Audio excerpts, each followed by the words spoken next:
Turabaramukije mwebwe mwese mwahisemwo kudukurikirana kuri YouTube channel yacu Inahe TV, tukaba twongeye kubaramutsa ngo amahoro y'Imana abane namwe aho muherereye hose. Ubuntu bw'Imana bubashikeko. Ndabibutsa yuko uri kuri microphone ni Bruce Atungimana. Uyu munsi turi mu kiganiro Yesu aracakora, tugira turashikirize inahe y'umutumire wanje turi kumwe, ariko imbere yuko ndamubabwira canke yivuge, reka tubanze ducishemwo gato turuhuke, turagarutse mu kanya.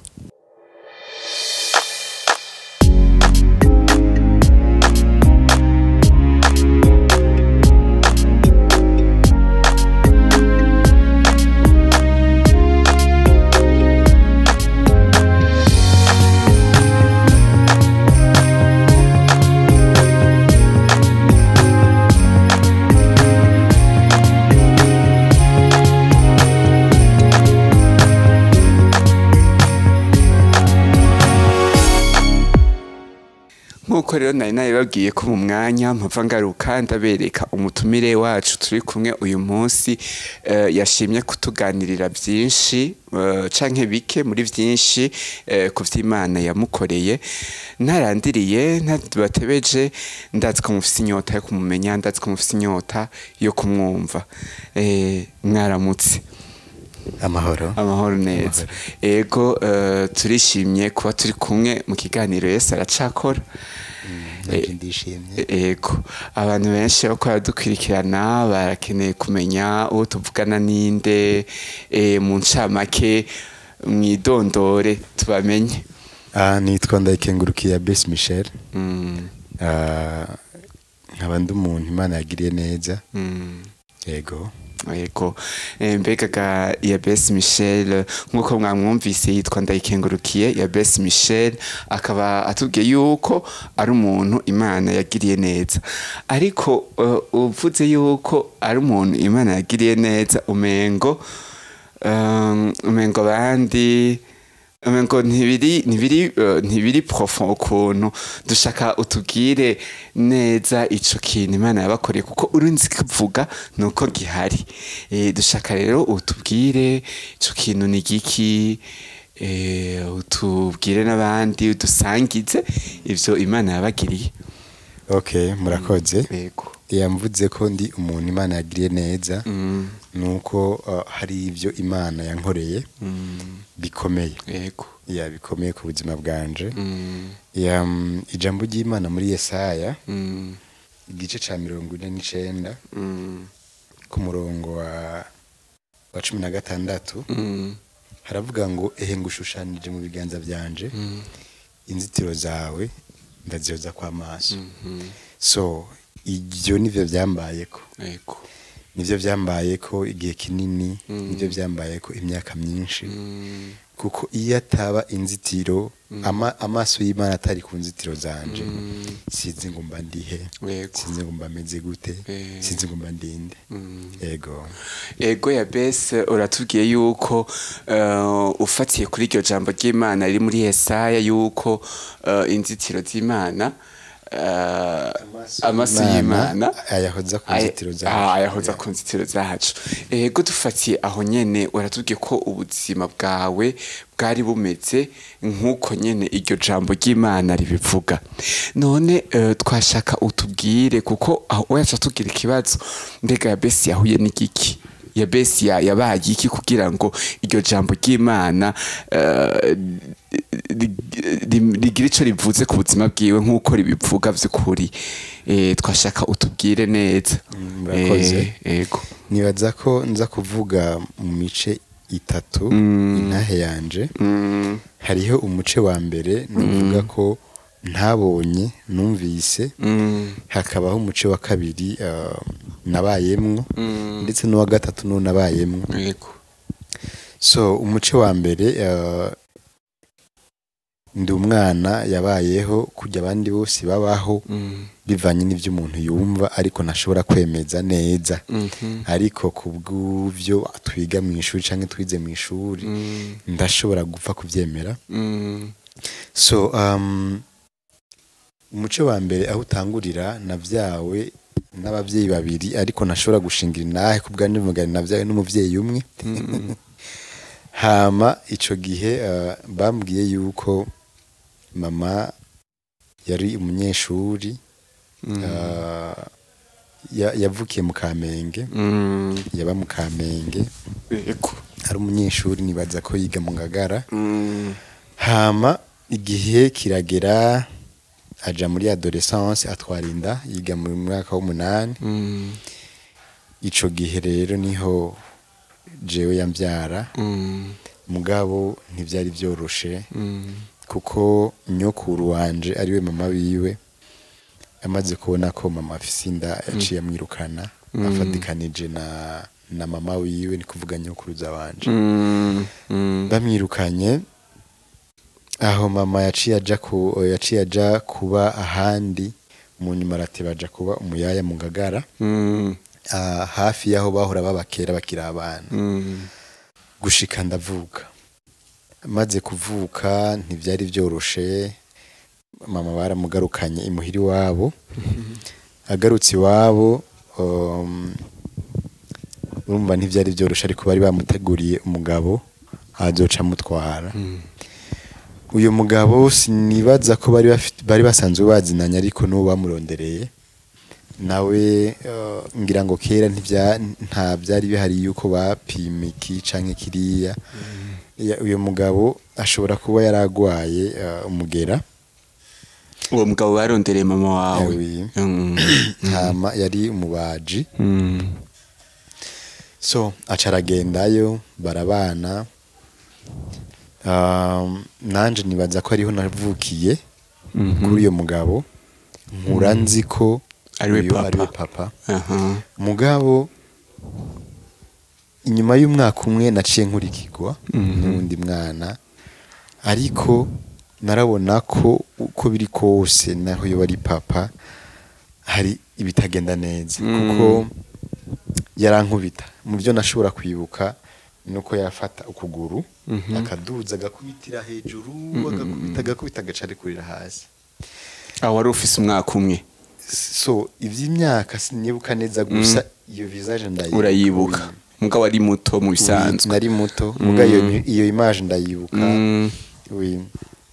so ico gihe mama siho yabari kuko subiye inyuma gato sokuru avyara mama yakora muri poste ico gihe kandi yakacaba n'umucommerçant yaradandaza ibintu abikuye ruguru abizana Bujumbura rero mama aca yokipa ivyo kuko nawe urumva papa we yari yarapfuye aguma ariko arakora ivyo rero agiye uyo mugabo yaca asigaye yarankubita mu bwo buryo igihe kiragenda sinoharura ngo yari imyaka ingahe mugabo igihe kiragenda ndibuka ko uyu mupapa hari akantu kari kameze nk'akagunguru gatonya yampama inuzenyi akameka n'akadobo kugira ngo name nja kuvoma ndakuzuze abazi mu Kamenge ni umva naba kuri seti ibombo naryo ryari kuri 9 okay mba nkamanja kuri 9 kuvoma gushika ako kagunguru kuzuye so ntivyari vyoroshe ku myaka nari mfise sinibaza ko yashika ni 3 ya hama ubwo buzima ndabubamwe nabi mugabo sinarinzi ukuri narinzi ko uyo muntu uko biri kose ni papa mugabo hari igihe yankubise cyane mama tashe mu kimodoka cabo ndamubaza nti mbega ujya muntu ni papa mama ntiyashoboye kunyishura ahubwo yacarira akarira yibutse nkumbure yibutse ingene bahuye ntandazi sindabizi gusa ico yacakora yacangumbira akarira bigahereraho igihe kiragenda intambara iratera nari mutonya sinzi ko ariho yari gitera sinzi ko yari maze igihe yarateye gusa nibuka ko hariho haza haravuga amasasu abantu bagenda bararirimba mu ibarabara muri ico gihe niho turahunga jewe n'uyo mugabo nabi wabo ariko twebwica turabandanya ni Kongo. Aho muri Kongo uyu mugabo wewe acarapfa. Mama wa mugabo wa mama mama we yazaraza akora ya business yiwe asubira agaruka mugabo bimaze kugenda uko acaragaruka ica tuyinstara mu Gatumba. Okay. Aho mu Gatumba benshi baba mu kambi y'impunzi yari mu Gatumba ahantu hari amashuri ubu rero twebwe ntitwahabaye gusa mama yaciye apanga ahamagara n'abo bantu bo muri famille y'umugabo wiwe turahabana tugasigarana nabo agacaza kudandaza iby'iwiwe. Inyuma y'igihe nababwiye yuko uyu mugabo yaragwaye hama mama afatwa n'ibintu iyo ngwara numva bavuga ngo ni zona. Ingwara yerekana ko umuntu yanduye umugera. Birashoboka navyonzi kuko ubu ntabe ndabona igwaye kuko ubuhinga ngira bwateye imbere. Birashoboka nta nundi umva igwaye hama arabigwara mu nyuma arateba aragera ahantu adashobora kuza aragenda. Ba bantu nibo bace baza barakora ya ma business yahora akora mama nawe agwaye. Sinovuga ngo yagwaye igihe kingana gutya kuko urumva nari moto nibyo guharura narinzi. Ndibuka ko mama yarankunda cyane wanashaka gusumba uyo wundi mwana. Yego. Hama igihe kimwe acarampamagara antuma umuntu yaramufitiye amahera. Yego. Antuma nje kuyamusaba hari mu gitondo ndagenda ngiye sanga uwo muntu sihari ariko ngarutse numva umenga mu mutima sinzi numva umenga simeze neza mba ndatinye kwinjira mugabo numva umenga no kwinjira sanga yasinziriye. Usanga mama yasinziriye. Yego. Ndamuvyura aranka kuvyuka ndamuvyura aranka kuvyuka niyo naca ndabahamagara abandi ko afite numva kumenga simeze neza.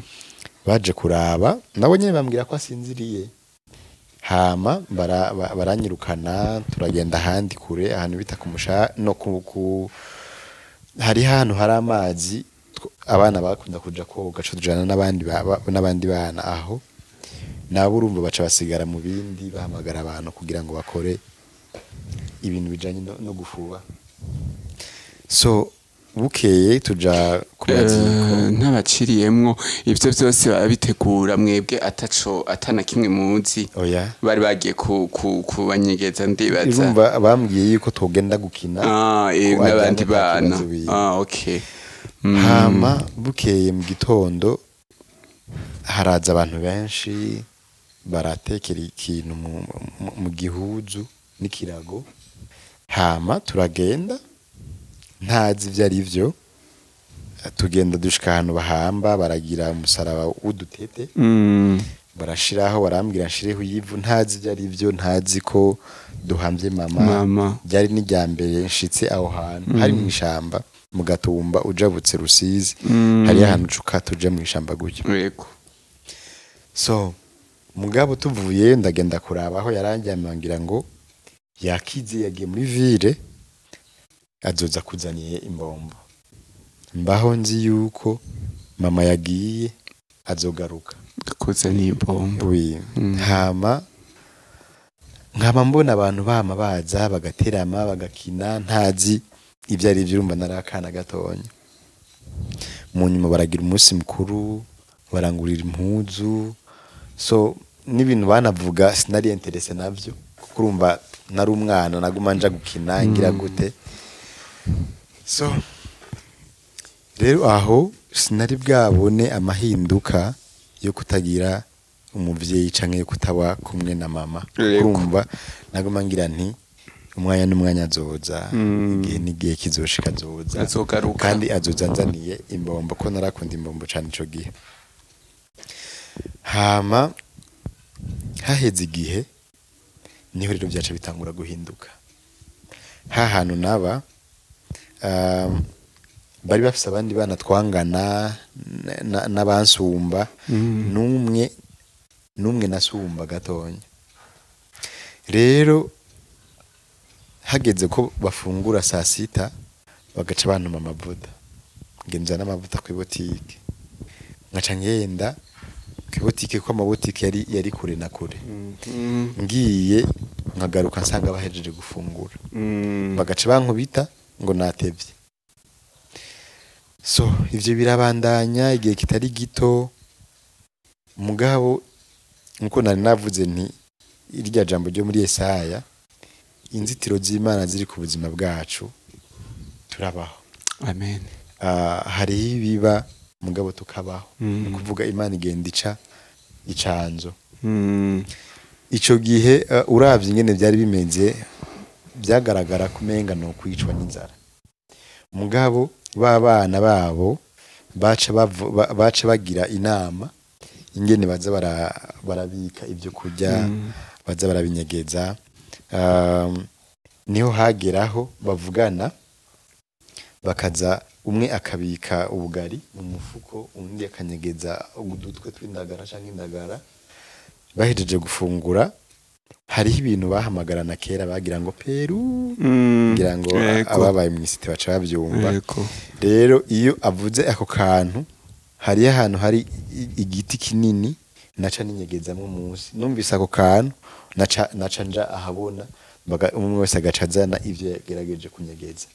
Waza nyegeje ubugari akabuzana nkaburya na twatudagara banyegeza, nkaca mbaho uko. Urumva aho hose waba ku mubanyi canke yari umuntu wo muri famiye? Bari abantu bavukana na wa mupapa mama yarongorwako. Okay.